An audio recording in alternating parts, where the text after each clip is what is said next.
All right. Welcome to the Middle Ground Podcast, episode 27. Your host, Imam Marc Manley here, along with brother Dawud Aleman. We are going to have, inshallah, an interesting conversation today, a little bit of follow-up and continuation from last week, and then something new, man, because we always got to have something new. Definitely new. What are we cooking up today? In light of the events of the attempted assassination of Donald Trump, here it comes. There's this kind of blurring of reality, and it almost seems as though we're in some kind of a surreal episode of America, and so I think it's time to kind of revisit or deep dive into the concept of postmodernism. We touched on that last episode, and really analyze it, and then kind of scrutinize it through the lens of Islam. So I think this is a thought-provoking concept right now. And many of our audience may not even understand the depth of postmodernism and what it. Man, I don't understand. Man, what? I mean, they don't understand. They don't even understand. Post. Now, somebody said we're now in postmodernism. There we go. What is that? How can you be post? It's almost like hyperrealism. Yes, hyperrealism. What is that, like ADD? Is that like, Yes. That's when I hear that, I'm like, is that like, Man, anything hyper is good to me. All right, wa alaikum salam to the folks there online. It's so obviously, part of what kicked this off was wanting to talk about the attempted assassination on Donald Trump, former President Donald Trump, and more specifically to talk about it from the point of view that we had mentioned, right? That it seemed like people are not able to very well distinguish between what is real and what is not real. I mean, in terms of his base, like, it's very odd that his base are, conservative Christians. Predominantly, yeah. Predominantly conservative. I mean, you have some people that might not fall into the exact. I know there's some supporters of Trump that are not conservative Christian, but nonetheless, it seems like a lot of his constituency certainly are conservative Christians. And yet Trump, I think, without a doubt, he doesn't seem to embody any sort of traditional notion of Christian morality or character. He's a braggart. He's an exaggerator. He does not come across as a person that is certainly humble or repentant in any kind of way. So he doesn't seem to embody any of the things that would be important to Christian belief. And yet, here we have a man who has seemed to have captivated that audience. Oh, yeah. Right? He seems to have completely captivated that audience. Now, I'm just trying to figure out how is that possible? Is it from, as we had talked about last week, the French philosopher Jean Baudrillard? I took a little time this week to see if I could find out, like, really how to pronounce this dude's name. Practicing that one, yeah. And I don't know if I. And no one can, so it's even the I best of the speak. best. I actually speak some French, and yet So, this guy's name, his pronunciation, Baudrillard, Baudrillard. I think Anyway, that's why the one dude was like, I'm gonna just call him Sean. Yeah, and or John or whatever his name is. We're just gonna call him Jean because we can't figure out how to pronounce his last name. That's his domain too. So one of the things, one of the characteristics that Baudrillard, who is considered one of the important, philosophers of postmodernity, one of the characteristics that he described is what we just mentioned, right? Hyper reality, where the boundary in the distinction between what is real and what is an imitation of reality are not simply blurred, but no longer recognizable. And so I said there might not be any better example of this than Donald Trump, who to me doesn't seem to, and I'm not a Christian, but somebody that comes generally from a sort of Christian background, and there's certainly enough similarities between Christianity and Islam in terms of baseline morality and whatnot. He doesn't seem to embody any of those qualities, and yet it seems like that audience cannot see that. They cannot see that he is not very Christian-like. So, it's that boundary is completely eliminated, and so, as he said, the first stage is what he called the simulation, right? So it's which is you could think of as maybe like either a reenactment or an attempt to duplicate the original. And so one example was given of like a Disney princess, which is actually more related to maybe like a simulacra. But okay, let's say back in the medieval period, there were actual real princesses, right? And then there were paintings that were made of those actual human beings. That would be the kind of first simulation. Of course, the big difference is that the technology in the medieval period to capture the essence of those people was not just simply limited, but in the capturing of it, it was clear like that's a painting and it's not actually that person. Right. Where you fast forward to the modern period with things like photography and videography, where they're so lifelike, and now with AI and deep fakes and all this stuff that they can be manipulated in such a way that you can't tell what is real and what is fake. But I think even with Baudrillard, what he's saying is that it's not just simply that, but you also get to a point where it no longer even matters. And that's where you get to the sort of simulacra stage, where you have the fake of a fake, the copy of a copy, and where the original is no longer even referenced or even necessary to portray whatever it is, right? So in the case of Trump, to portray being a devout Christian, you don't need to reference Christ.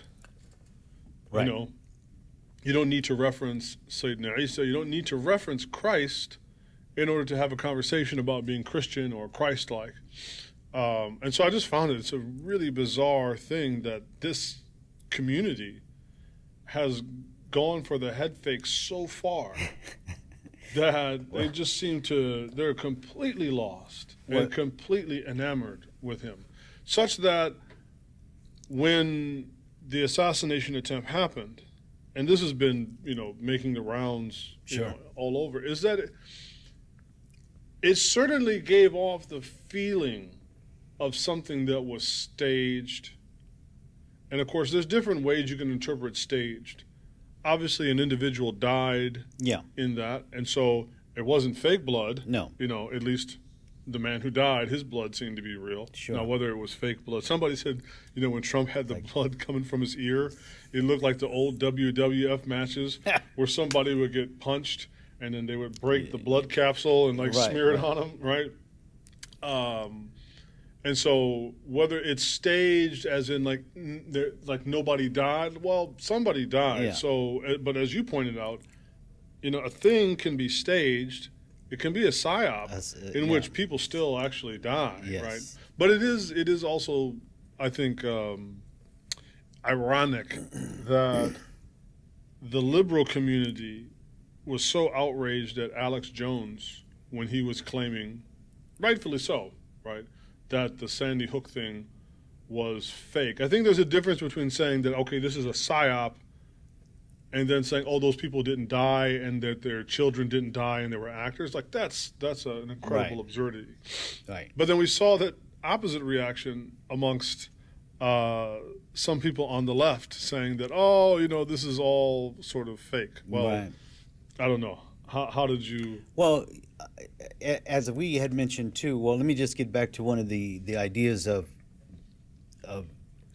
reality and truth, and as we referenced before, the Matrix, the movie The Matrix. Right. And so many people have gotten to a stage where, like you mentioned, let's just forget about the original and the real deal. Let's just eat that steak because it tastes right. Remember, so that guy says, just, it's better. Let me just jump back in the Matrix and stay in this false reality because it's just more pleasant. Right.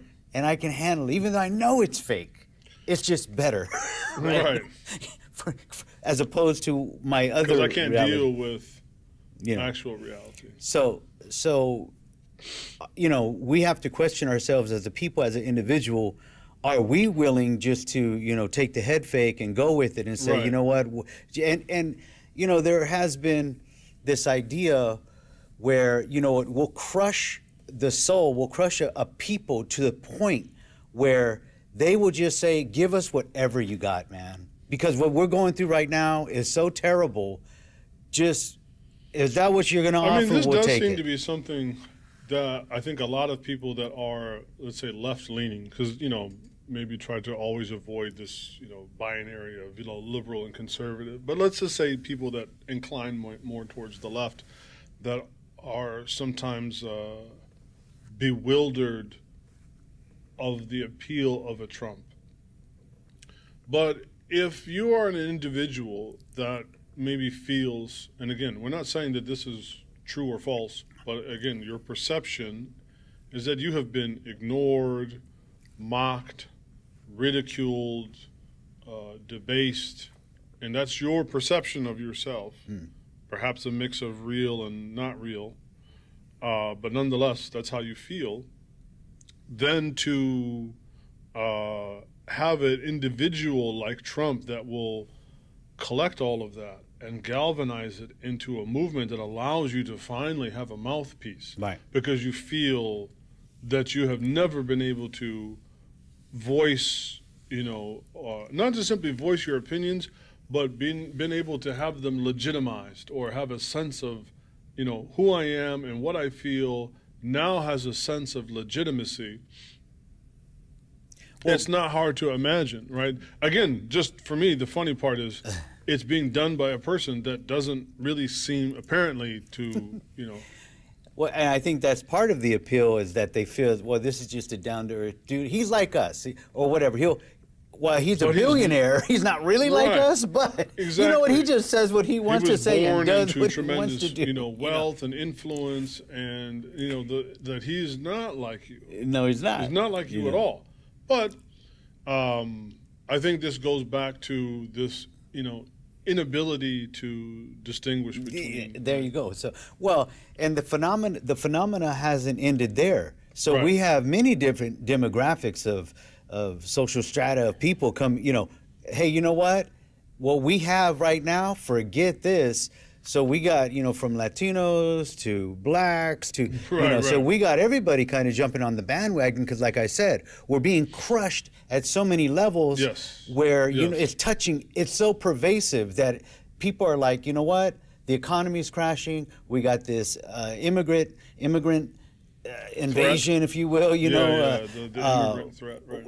We give up, man. Just what do you got, and we will take it. If this guy's saying he's going to do all this, there's no one else, right? So, what choice do you have? Yeah. So the reality is not only whether, again, like I said, maybe people see it that you know what, but I just don't have no choice. This is fake. Like I really don't believe in Trump, but I don't even have another option. But it seems like some people actually really do. Yeah. There probably are some people that are Trump supporters that perhaps will not publicly say, okay, like this guy is not the real deal, but, as a kind of pragmatist or opportunist, I'm going to go along for the ride. Yeah. But there are also, I think, a lot of people that, no, they think that he's legit. Yeah. And so, again, to reference Baudrillard, and just so anybody understands, at one point, I am going to actually be critical of Baudrillard Right. and some of his conclusions, but he does, like like I said, before, a lot of these philosophers, they're smart, they're very astute, and some of their observations are really spot on. It's their conclusions that they come to they kind of fall apart.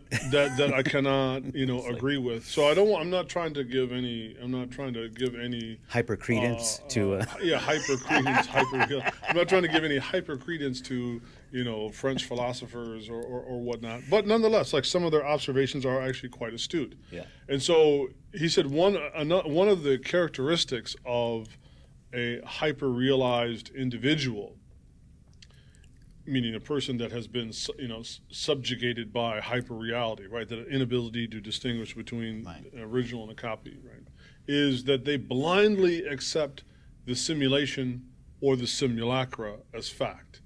So Trump can act and give off all of the symbology of being a conservative or a Christian, and to the hyper realized individual, they cannot distinguish. So they blindly accept and I would even say enthusiastically accept that as fact. Because he says, young people in particular in this society are, as he says, are especially susceptible to hyperreality. They see the simulated lives of successful people on Instagram and TikTok, and so they look at these things as real. And I would even say that when I say young people, I'm not talking about some 12, 13-year-old kid. I'd even say there's plenty of adults in their 40s. Oh yeah. That also would fall into this. Through the whole age spectrum, yeah. And so when we see people being a certain way online through this conduit of the screen, it becomes more real than real to us. Oh, yeah. So if this person has this percentage body fat or this, and even in the religious context, because again, the low-hanging fruit is to critique all of this debauchery and hyper-materialism and hedonism of the kuffar. That's the easy low-hanging fruit. I think another equally troubling part is how many of the religious are deceived. And so you go online and there's Sheikh Fulan and you think he's living his perfect life as a Muslim. Right. He doesn't have any problems, or Sheikha, she doesn't have any problems. And so all you need to do to simulate that simulation of the religious life is get the same dhikr beads that they have and get the same, thobe that they have. And, no, I'm very serious. It's true.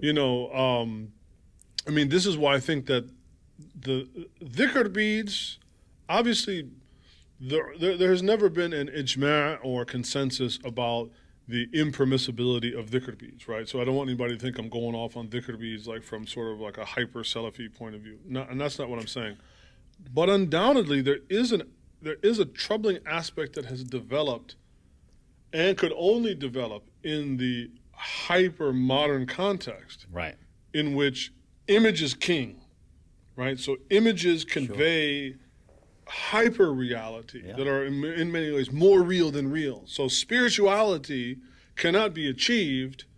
You cannot do your dhikr unless you have your dhikr beads. Yeah. And we have you go on Google and type in dhikr beads and hit the image tab, and you will see all of these images of people conveying through various forms of imagery some type of hyper spirituality, some sort of great spirituality with their dhikr beads. And so while there's no consensus, and I'm not saying that the dhikr beads are bad or you shouldn't use them, I think it is very illustrative of how technology, the proliferation of imagery in this hyper-realized moment creates all sorts of problems, not just skinny girls creating body images that are unrealistic for other young girls, or dudes in fast cars creating unrealistic expectations and what it means to be a man. No, I think also there are unrealistic expectations on what it means to be a religious, devout and committed Muslim Yeah. that is going on that we could also extrapolate out of what Baudrillard is talking about. Well, they call it optics, right? They don't call it optics for nothing. So Right. there is a purpose in catching that perfect scene, that exact moment, because it's going to make an impact, right? And this just deals with marketing, and there's a huge, I would say, effort behind quote unquote success with this idea of marketing too. So it's part of the psyop, right? And the more that we can just repetitively show the figure. I mean, even this is not a conspiracy theory, No. right? Even you talk about marketing. I mean, the very history of marketing and advertising in America was cultivated and developed by the nephew Yep. of Sigmund Freud, Yep. who specifically was hired by the government to create an entire new language, and optics or whatever you want to call it, that To sway the masses. yes, to control, to sway, to where now, and that's again, maybe I'll write an essay to go into deeper detail, but I just think that there is something. Again, I don't want to overhype, Baudrillard, but again, his observations I think are really phenomenal. His conclusions, he comes to the wrong conclusions. But in his observations, he talks about how in modernity, because we've talked about post-modernity. Okay, well then what's modernity, Yeah. right? Modernity, you could think of like sort of a marrying of traditionalism and rationalism, right? So in the traditionalism part, it's a man is a man and a woman is a woman, and there are roles and things that you do as a man. And things you do as a woman, but then there's also, from the scientific point of view, a sort of determinism, because if you have a certain set of genitalia, you're a man, and if you have a certain other set of genitalia, you're a woman, and you cannot be anything other than that. And then also, obviously, being informed by religion. So that we could call modernity. So in post-modernity, it says, no, there's absolutely no relationship between genitalia and gender. Right, so you can identify as a squid or whatever that you want to do. Yeah.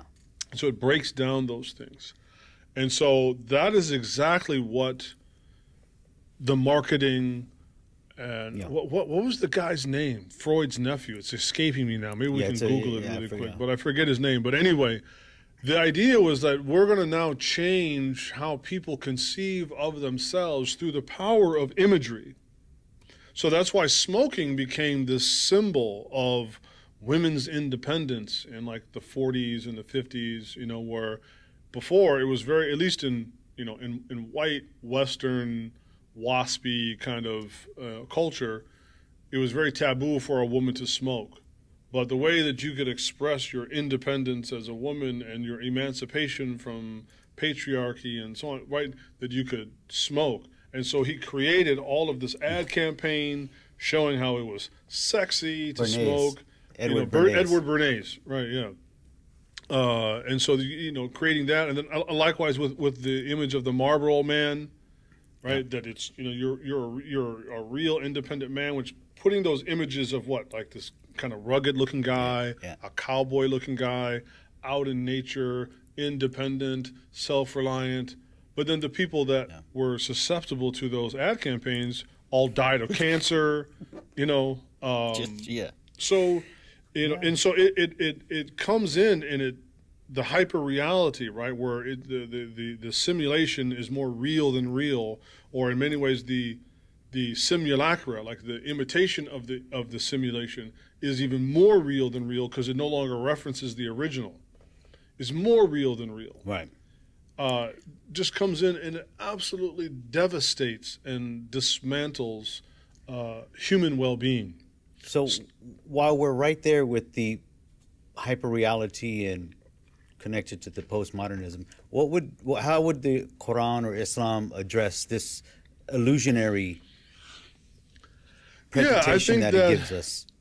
Like right before we went on, I said, a lot of these problems that we're talking about are not universal problems.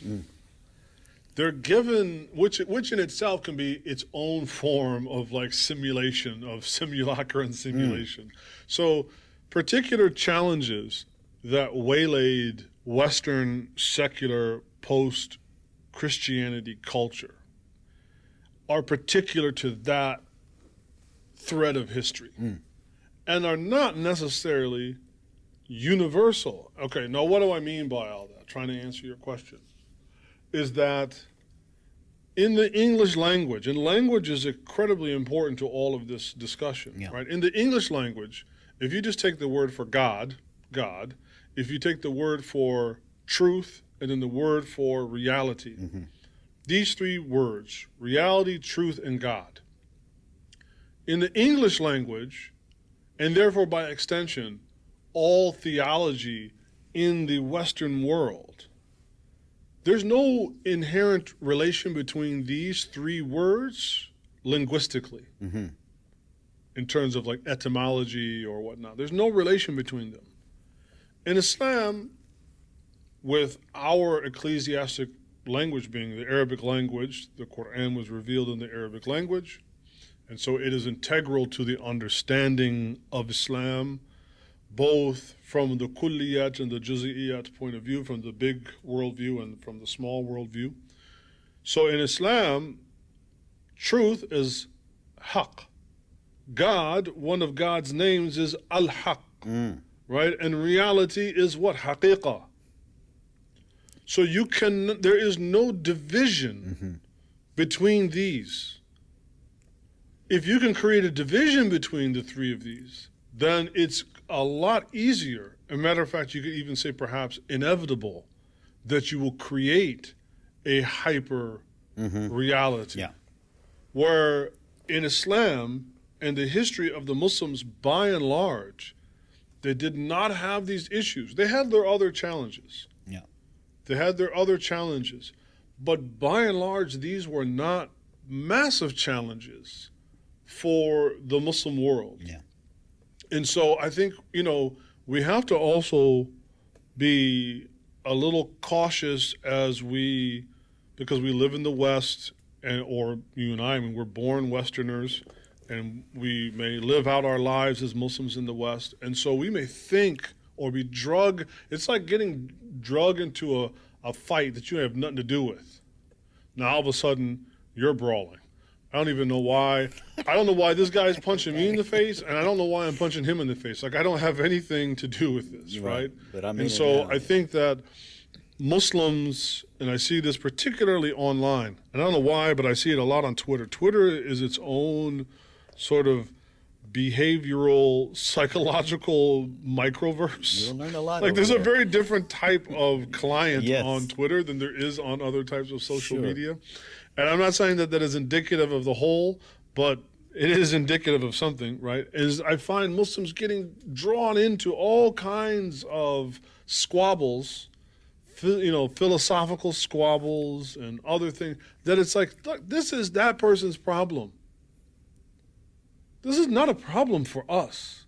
But if you don't know your own religion, and this is where, again, I think Baudrillard's observations are actually quite useful and astute, is that Muslims today are not accessing the original. Now, this is where I reveal my closet Salafi, original Islam.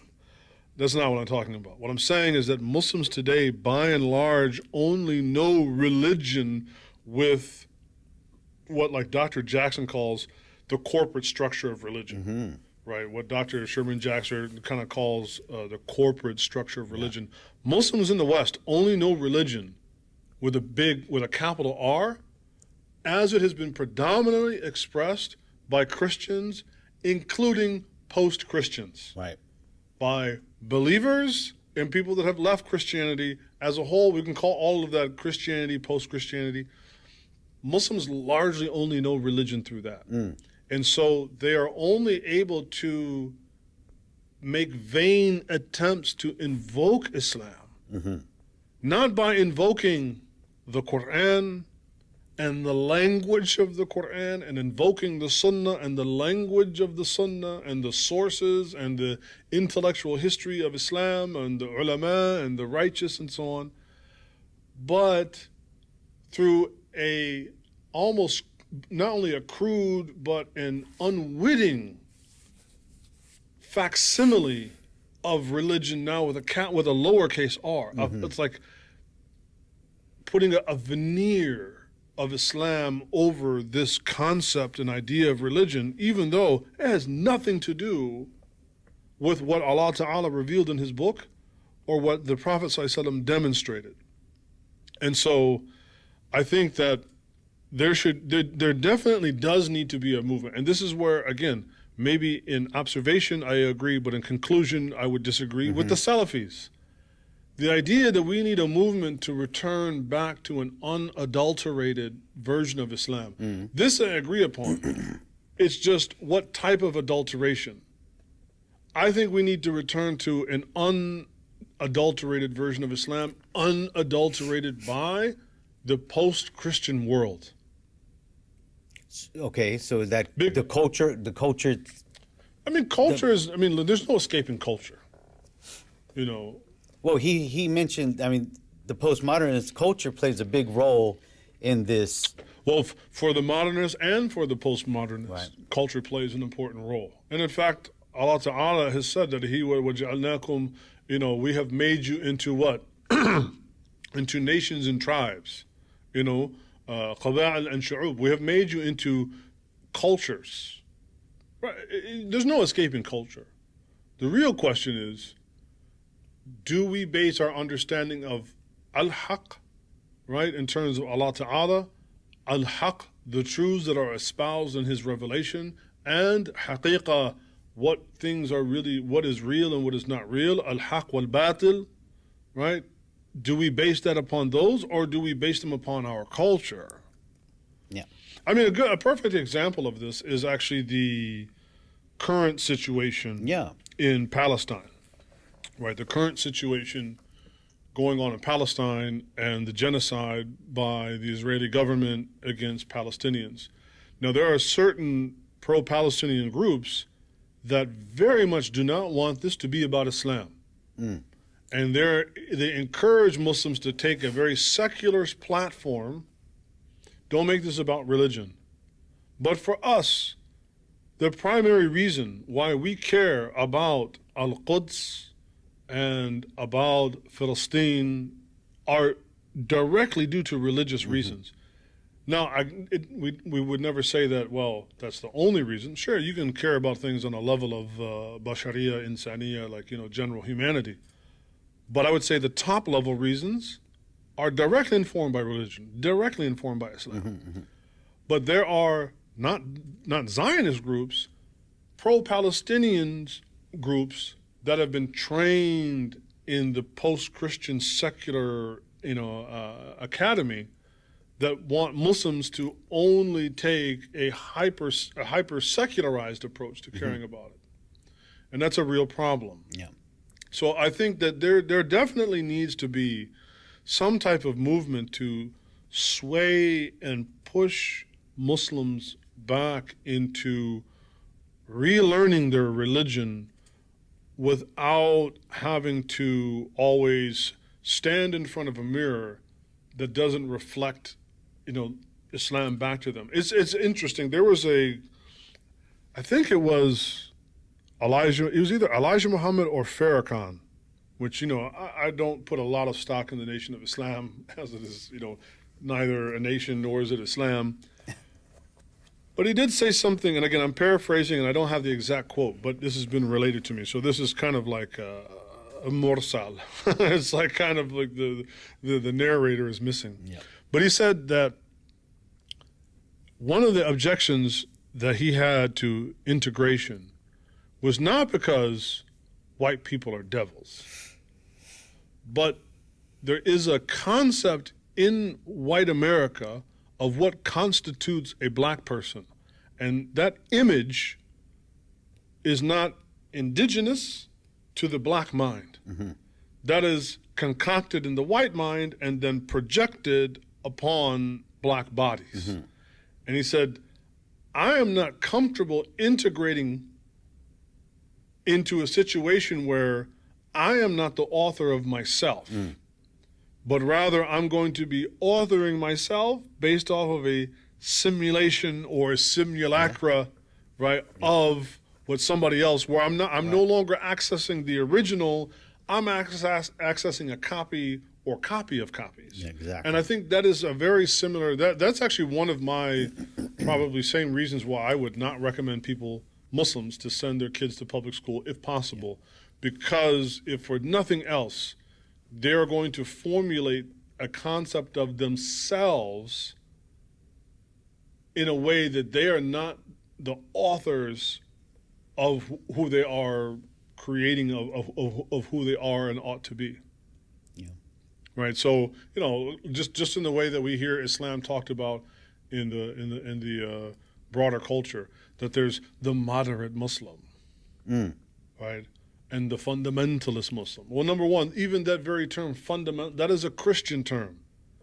That is not universal, but is actually quite specific to a particular movement in the 19th and 20th century.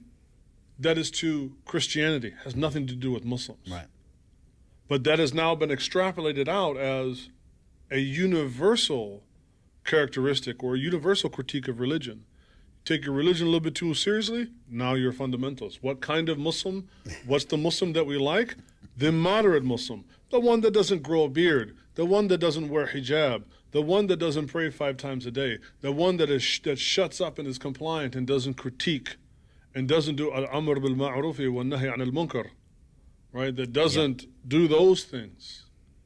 And so that, I think, again, that's where I think some of Baudrillard's observations are quite astute. It's just his conclusions, which I feel are rooted in a kind of despair and also some really clumsy assumptions that I disagree with.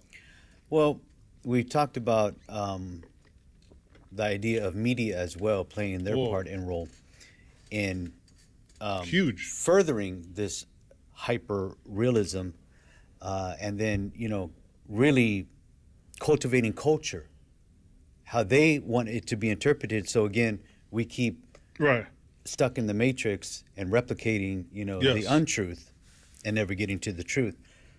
So I'm sure we have our own basic ideas of how, I don't even watch it.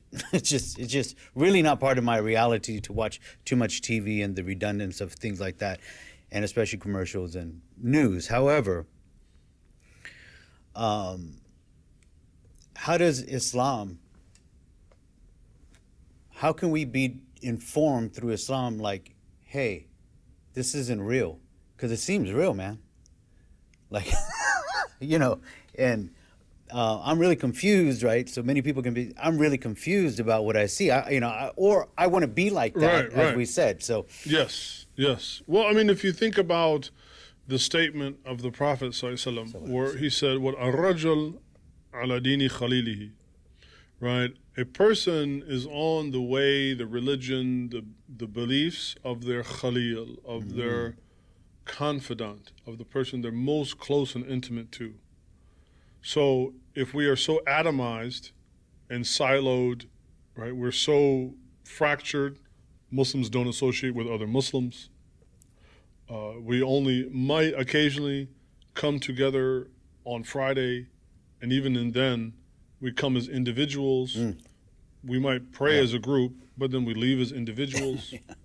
So there's not a strong collective sense. And then if that's 1 hour out of Friday to approximate, then the other 24 hours of that Friday, somebody else is living rent-free in our head, let alone the other 6 days of the week. So one way is that Muslims must become more collective again. Yeah. And this is not due to, so what informs my reasoning of this? The Quran is actually explicit on this, both implicit and explicit. And there's reasons why Allah Ta'ala is explicit about some things and implicit about others. So the explicit part, like قَدْ أَفْلَحَ الْمُؤْمِنُونَ, right? The believers, a group, they are successful. They will be successful. Does not mention this as the individual. And then, حذف, in like in lugha, in nahu, in grammar, there's the idea of omission. But Allah Ta'ala often speaks to the human being, right? If you think about Revelation, it's speaking to the human being. What is the predominant voice that Allah Ta'ala speaks to the human being through? The voice of the plural. Ya ayyuhan nas, ya ayyuhal ladina amanu. It speaks to us predominantly through the voice of the collective. And so, to a large degree, who we spend our time around is ultimately going to win out on who it is that we're probably going to be like. Right. So yeah. I think that. The other is, if you spend, and especially now, because I think when you and I were young, the predominant ways to get at us was through TV and movies and maybe magazines and the occasional billboard, and that was it. So like if your parents limited your television, that alone would have an enormous effect. Now in the day and age of the screen, where we have all actually been turned into we're almost actually like reflectors. There's the screen and we've become all reflectors. So this is what, again, Baudrillard calls the implosion, right? The implosion of meaning, or the meaning implosion. And this is because we are so hyper bombarded with media all the time that in some ways it creates a kind of fatigue. We become so fatigued that it just essentially beats us into a kind of passivity. Yeah. And that is where you will want. Now, when I use that kind of language, it sounds like you're going to be, beaten and bedraggled and you're crawling on the ground. That's not what I'm talking about. It's a different type of subduing. It's a subduing where, I got to look at Instagram one more before I go to bed. Or I'm going to take my phone into the bathroom while I defecate and urinate because I can't stand to not constantly be bombarded. I need the rays I need the blue light of the screen. I need the constant stimulation because I don't know activity anymore. And that's also one of the things that Baudrillard talks about, is that in the postmodern hyper-realized society, people are so they're so overwhelmed with this tsunami of media imagery that they no longer know how to be active anymore. And active doesn't mean just like walking 10,000 steps a day. It means that they don't know how to do anything of their own volition. So they don't read anymore. They're read to, right? You listen to audiobooks. Right. Okay, yeah, I mean, I have an Audible account, and maybe there's a time and a place where that's a nice thing, but there are people that never read anymore, ever. That they live such total passive lives. And of course, this is speculation, but I think it would be interesting to do some type of broad-based societal study on things like dementia and Alzheimer's and the lack of activity. And again, I'm not talking about walking a certain number of steps a day or lifting weights. I'm just talking about the mindset of being actively engaged. It's a total different thing when you read a book when it's read to you. Right. It's a total different thing to read a comic book than to watch a movie or play a video game. I've tried to explain this, to my daughter that, for me, comic books were real when I was a little kid, when I read them, because, they're static images, and yet it's like they leapt off of the page. Now, you just, you watch all these cartoons and whatnot, and they're really off the page. Yeah, but then also all your thinking is done for you. Definitely. And so that's why you get, people, that's why you get the old men like me when they make Lord of the Rings and when they make Dune, right? I mean, I read Lord of the Rings when I was probably like 9, 10 years old. I read Dune maybe when I was a teenager. And those are books that are dense in their language. They're dense in their imagery. like Dune, for instance, is a book that has a lot to do with like not only just political intrigue and people living on another world and whatnot, but there's like pages and pages and pages of internal dialogue that the author is writing out for you. How do you simulate that on the screen? You can't. You either have to violently truncate that, or you just have to omit it. Yep. The same thing with Lord of the Rings, as certainly like Tolkien's language is he was a philologist, extremely rich language, and not taking anything away from Peter Jackson, but that is not Lord of the Rings. The language is so rich, and these are books of fiction written by kuffar, let alone the Quran, right? So if you are socialized in a hyper-realized context, in a postmodern context, then that's why the Quran almost becomes unapproachable for you, becomes undesirable, because you have to actively engage in the Quran. And now it's almost, you have like a kind of disability. You should have a little placard so you can park in the parking space in front. You've become disabled. No, I'm serious. Imagine going. I'm not mocking people that have disabilities. DMV. I'm just saying it's No, like you really have become a disabled person. It's what he calls this implosion of meaning. And that's, in my opinion, that's why you see the meteoric rise in the postmodern context of depression, of mental health, so-called mental health. We don't even know what mental is. It's an abstract term. I just think it's emotional damage. Right. Who's that one YouTuber?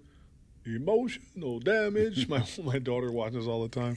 It's a type of emotional damage. Well, in this light of people, Muslims, not being able to discern truth now because of this, all the myriad of media,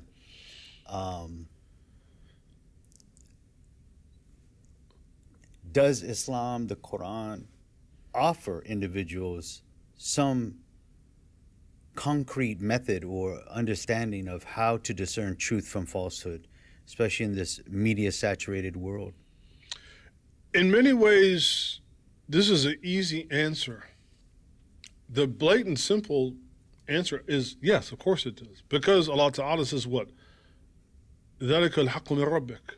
That is the haqq, that is the truth, that is the haqq from your Lord. That's it.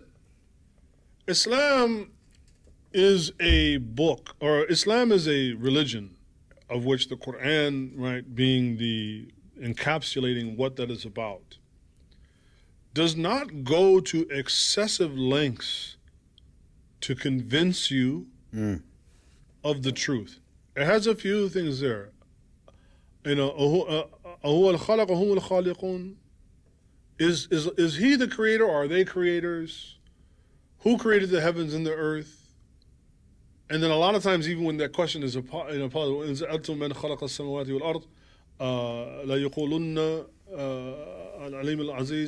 if you ask them who created the heavens and the earth, without a doubt, Allah, they would say without a doubt Allah did it, or the most powerful did it, naming some other attributes and names of God, right, of Allah. But overall, the Quran is dictatorial. This is the truth. ذَلِكَ الْكِتَابُ لَا رَيْبَ فِيهِ هُدًى لِلْمُتَّقِينَ.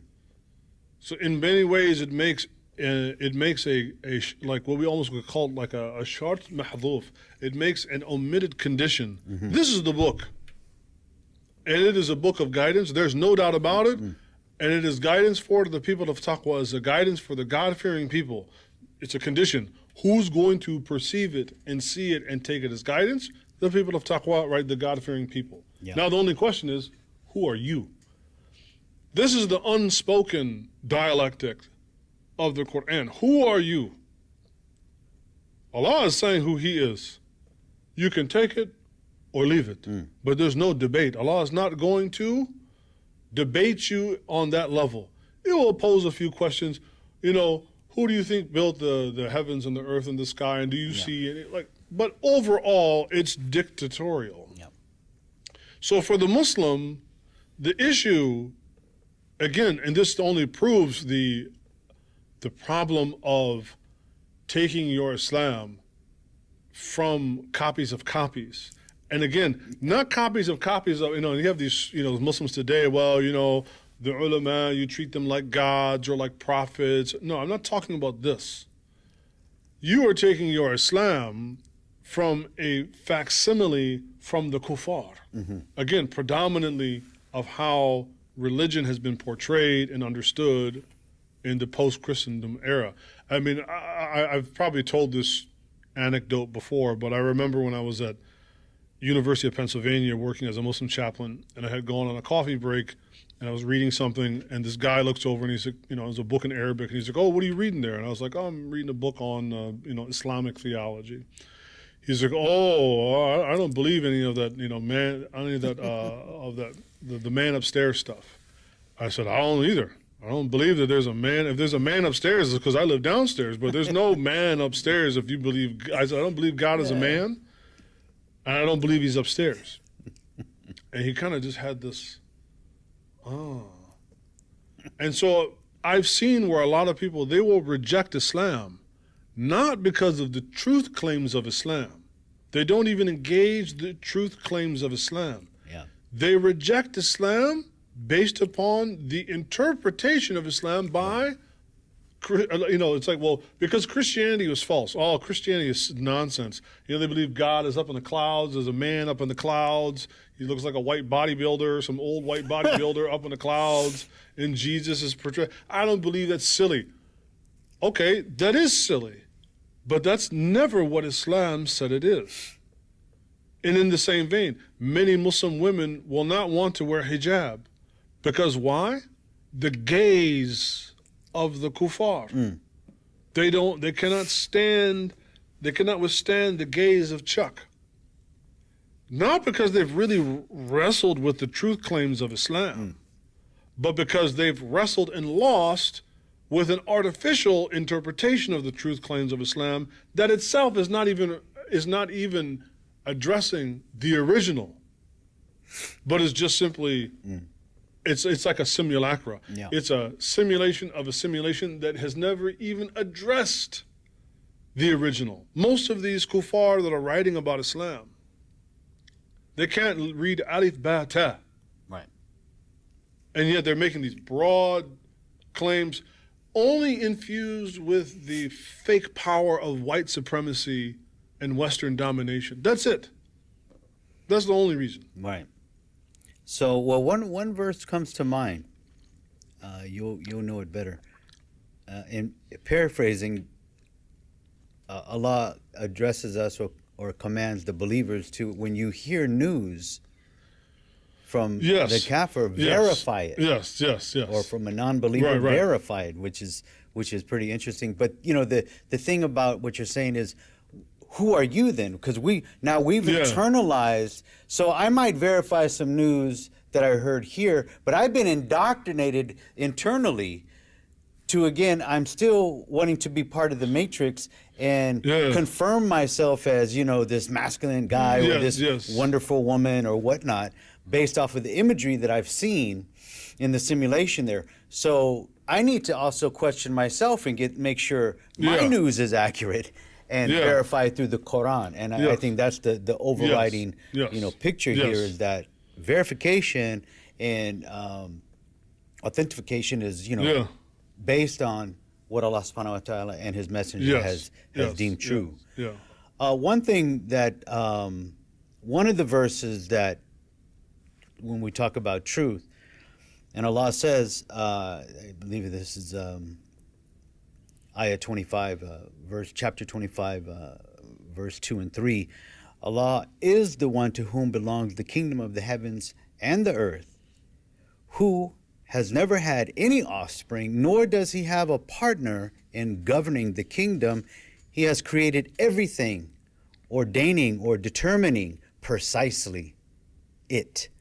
And then in the second verse, yet they have taken besides him ilah, gods, who cannot create anything. Yes. Like, that's right there. They can't create anything, bringing reality to you. And it's not a debate. Again, this is all dictatorial.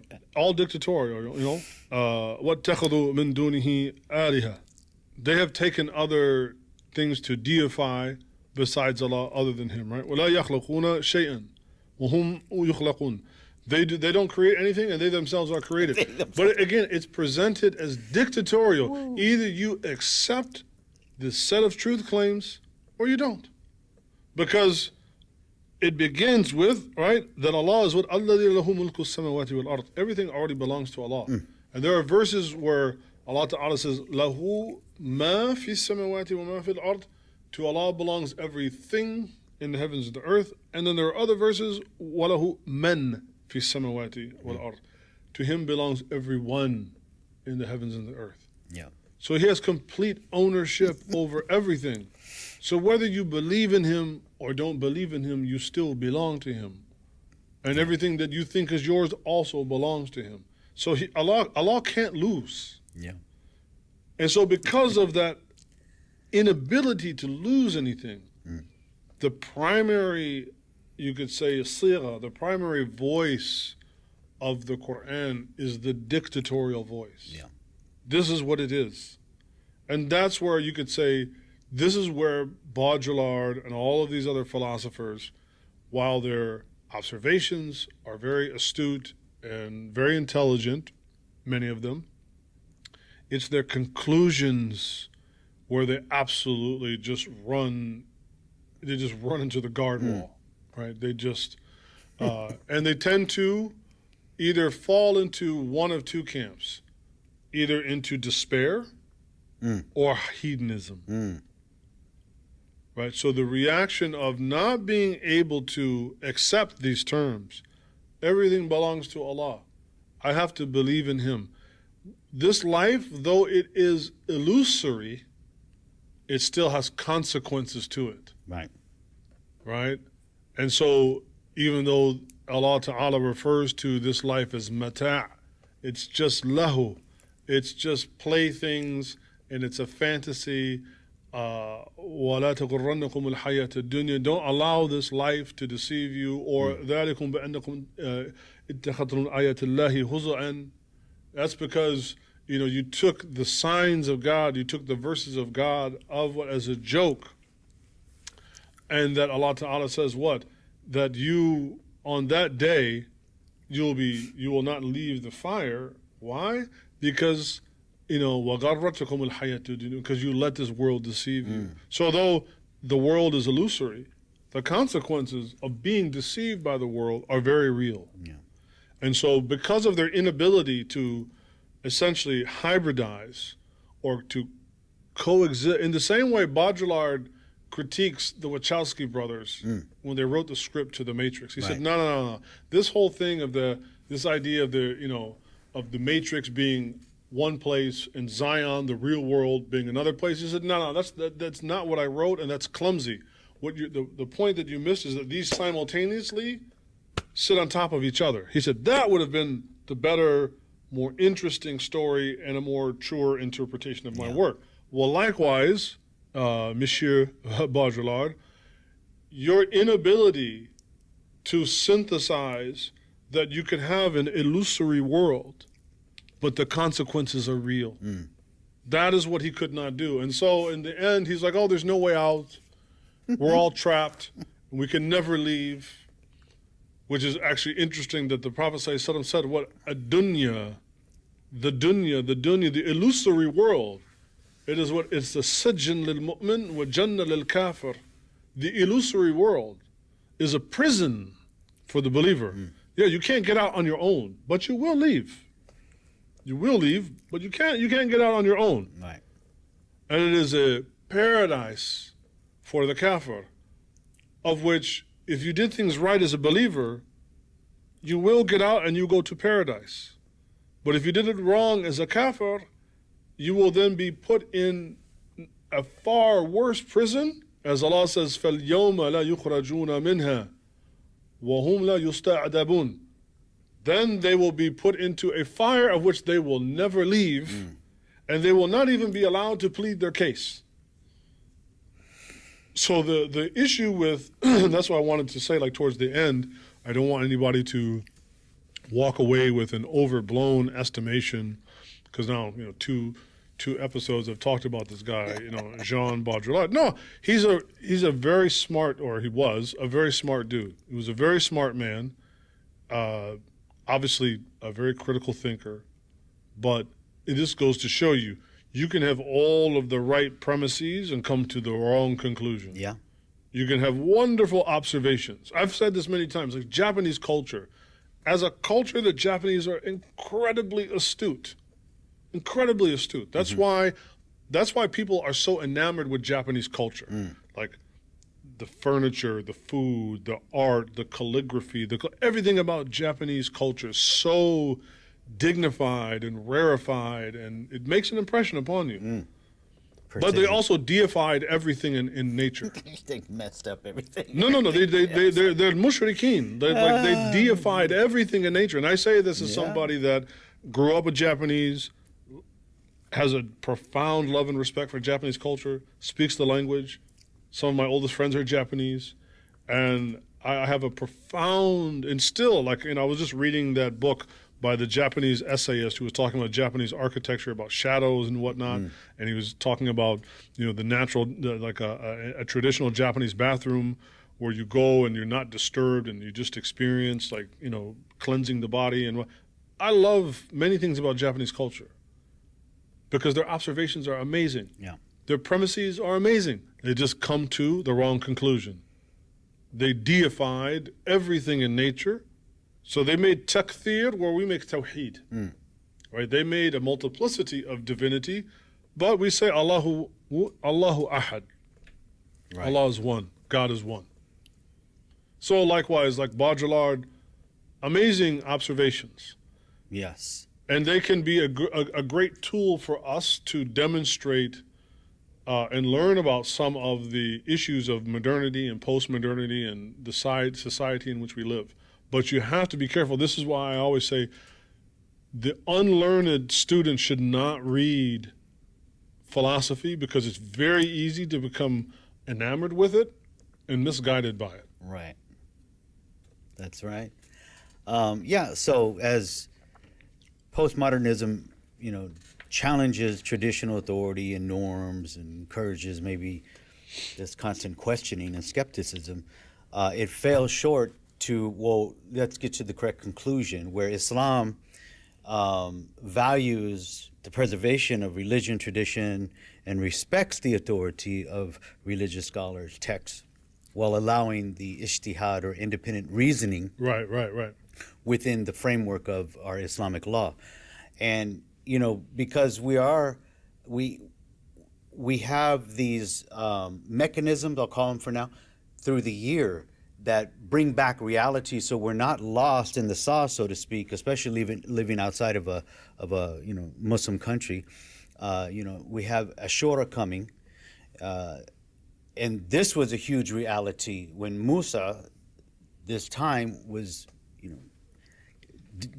getting his people out of the authority of Farun, this tyrant, right? And so we commemorate that day by fasting, and the Prophet ﷺ remind us to fast on that day. I believe that's the 16th, as we were reminded Inshallah, by yes. Imam.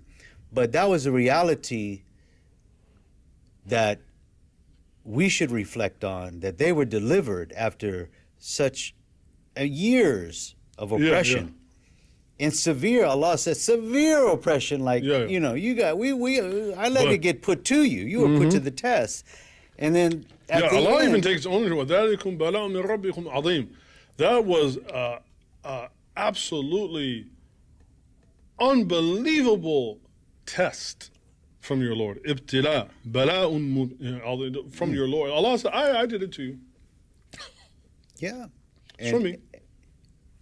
And that would shake anybody's reality, right? Like, you're like, is there really a God? I mean, this is out of control, right? So these are the reminders that we get of the truth, and then should commemorate them, meaning to remind ourselves of these things. And one thing that was a good reminder is that once Musa gets to the Red Sea, and he's like stuck, And his people are saying, now what, Moses? We're screwed, man. We can't get across the sea. The enemy is coming right behind us. We're stuck. But the miracle comes. Right. And the one thing that one of the Imams reminded us in that point, imagine what Musa, we would crumble. Potentially we would crumble. We got these people barking at us, blaming us. Here we are, and we are really stuck. Like, how are we going to get across this sea? And I'm seeing, and what does Moses do? Iman. I don't believe my eyes, and I don't believe my ears. I don't care what these people are saying, and I don't. What I'm seeing is not real. Allah is real, and something's going to happen. And what happens? Strike your staff. So these are reminders that we should be thinking about the granular level of when we're in tight situations, how are we going to respond? And this is where postmodernism fell short, because while they might critique things very well, what's the game plan when we're stuck like this? What's the game plan? Yes. How do we get out of this knot that we're, been entangled in? And so Islam shows us how. In addition to that, right, what's interesting about that story of Musa and Fir'aun, of Moses and Pharaoh, is that now after Allah saves them, and this is what I mean about taking your Islam not from the origin, but through simulations or facsimiles of the original. After Allah saves Bani Israel, He saves the Israelites from Pharaoh, from Fir'aun, and they go over to, they're wandering the desert, and they go on their way to the Promised Land. And they're being provided for. Manna min sama, right? Allah is providing them manna from heaven. And they say what? Lan nasbir ala ta'amin wahid. Moses, we can't just live with one kind of food. And listen to how they refer to Allah. Fad'u lana rabbak. Call your Lord for us, so that we can get we can get a buffet going, because we don't want to have just one, we want a buffet. So one, they have not seen that Allah is their Lord. They see Allah as Moses' Lord, or almost it's like, I don't have you have your ATM card, and you have your ATM number. I don't know your ATM number. So could you take some money out the bank? I don't have any money, and I don't have your code. So you punch in the code, because that's all for them God is an ATM. And so use your code to get us our money and get us what we want. Right. Not that you want a relationship with God, not that you want to be close to Allah Ta'ala. And so the language that they use, فَدْعُ لَنَا رَبَّكَ, call your Lord for us. Yeah. And then Musa gets so frustrated with them that he says, وَإِهْبِتُوا مِصْرًا. Now this can be interpreted a couple ways. One is that he tells them, you're going to come, do you really want to exchange, أَتَسْتَبْدِلُونَ الَّذِينَ هُوَ أَدْنَى بِالَّذِي هُوَ خَيْرٌ. Do you want to exchange that which is adana, related to the word dunya? Do you want to exchange that which is lower for that which is better? So adana here is, right, the superlative related to the same word that we use for dunya, meaning the illusory world. God has provided you with this, and you're not satisfied with it, and you want to exchange what God has given you, what Allah has given you, for something lower. Is that what you do? Go back to Egypt. That's one interpretation. The other is like, go to this other city. But one interpretation, go back to Egypt. Why? Because your understanding of who God is still based off of your tormentor. Even though he's now dead and gone at the bottom of the sea. His army and they are dead and gone. But your concept of who Allah is still based off of who you were in there. Otherwise, you would be content and happy and thriving with what Allah Ta'ala gave you. You would recognize. Yeah. That's what I'm talking about. Why does Allah mention this story in the Quran? This is a book that is sent to what? It is a mercy sent to all of the worlds, but it's sent to the Muslims, the believers. I mean, of course, it is calling the Jews and the Christians to come back to the real religion. But what I'm saying is, it's not sent specifically to the Jews. So why does Allah contain, or why does the Quran contain all of these stories of the Israelites? It's so that we don't become like them. Because one of the problems that the Jews had is never being content with what Allah Ta'ala gave them and being confused, particularly by the overarching culture that was there, whether it be the Romans or the Egyptians, or the case later on, their experience in Babylon. Yep. Becoming confused. And that's the danger for Muslims, is to be living confused. Yeah, living in Babylon, man.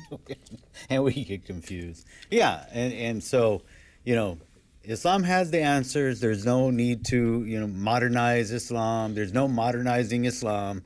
It was perfect when it was sitting down. But it's fine for your, matter of fact, it has all of, it's not that you need to modernize, but it does have everything you need to live in this current moment. Like, forget this term modern, because a week from now, this will be modern. 100 years from now, like it's always right. And the Quran will always be able to address your situation. But you have to make sure that you are accessing the original, not accessing copies of copies, especially somebody else's copy that maybe they did a little editing in there along the way. Right. Not just simply typos, but maybe they tried. I mean, that's essentially what the Quran came to eliminate from the other previous religions. That it was revealed, it was true, it was from Allah, but then people tried to, either by mistake or intention, they put something in there, and then Allah says, no, this time it will be preserved. Yeah. So the only issue is, are you going to, and are you aware that you're getting it, right? So, taking your Islam from something, even in this, I mean, you're listening to this potentially online, inshallah, but this is only the nida. This is only the call for you to go and to truthfully learn it. Yeah. So, be careful of learning it online. I mean, this, I'm telling you, man, it's a wild set of affairs out here, man. I feel for young people today, trying to learn their Islam in this day and age. You're going to have to be very intentional. I will say that. You're just going to have to really, really be very intentional. Yes. That's right. Well, I guess it's time to cue the music. And it's time to wrap it up. Yeah, I think I talk too much, man. Good talk. Alhamdulillah. Good Well, we got a lot of show notes, man, to put up. There's going to be, I might have to redact some of this. There's a lot of notes to put up. But inshallah, we'll see you guys in episode 28. Inshallah. Assalamu alaikum. Wa alaikum salam.